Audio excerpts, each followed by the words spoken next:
D'accord, donc c'est dans le cadre de ce comité local de l'eau que vous avez appris cette pollution et que vous révélez aujourd'hui. Qu'en est-il? Alors premièrement, nous ne sommes pas nous détenteurs d'un scoop, puisque il y a une première information qui a été faite en commission des services publics locaux fin juin à la communauté urbaine.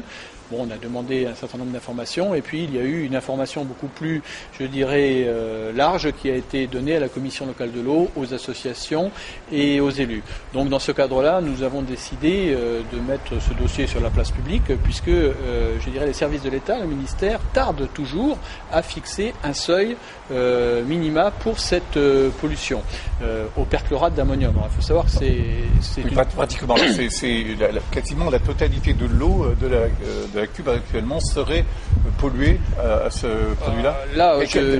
Dites-moi ce qu'il en est. Alors, ce qu'il en est aujourd'hui, c'est qu'il y a des traces. Ce que l'on nous dit, c'est qu'il y a des traces de perchlorate d'ammonium que l'on a retrouvées dans certains captages, notamment sur la zone de Saint-Médard, dans la galerie de Copian notamment, Gamard, Thiel. Et donc par précaution, ces captages ont été arrêtés. Et aujourd'hui, la communauté urbaine, enfin la Lyonnaise des eaux, son exploitant, procède par dilution, c'est-à-dire par mélange des eaux, comme font déjà d'ailleurs pour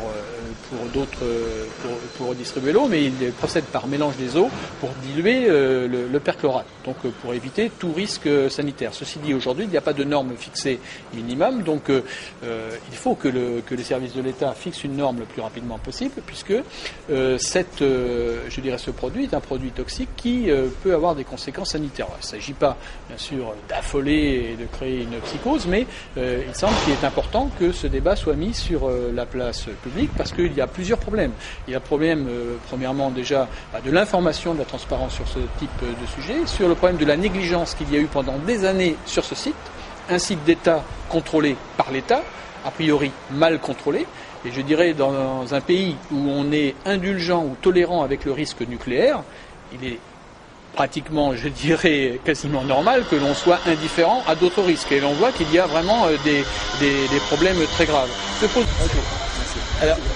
pose d'autres problèmes. C'est le problème de la réparation. Puisque je dirais maintenant pour avoir une action curative vis-à-vis de cette pollution, ça va coûter à la communauté urbaine, à l'exploitant. Donc se pose le problème de la réparation.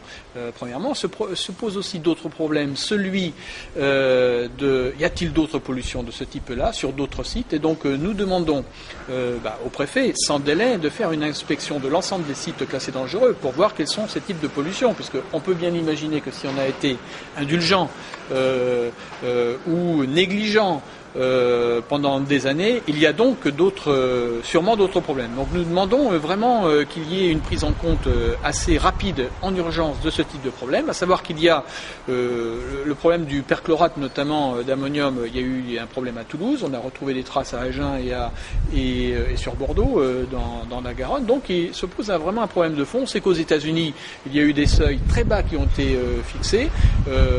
Nous n'avons pas d'idée précise sur les seuils. Il faut simplement que, je dirais, l'ARS et l'agence de santé soient très précautionneuses, qu'on n'affole pas, je veux dire, pour rien, mais qu'on prenne les dispositions nécessaires. Oui, ça veut dire quand même que là, actuellement, l'ensemble de l'eau consommée dans la Cube est polluée par ce produit. Alors, moi, je ne suis pas en mesure de dire que l'ensemble est pollué. Ce qu'on est en mesure de dire, c'est que 25% des captages sont arrêtés et qu'il y a des traces de pollution. Et que par mesure de précaution, des dispositions ont été prises. Maintenant, reste, je dirais, à Lyonnaise, à la communauté urbaine, de donner plus de précision.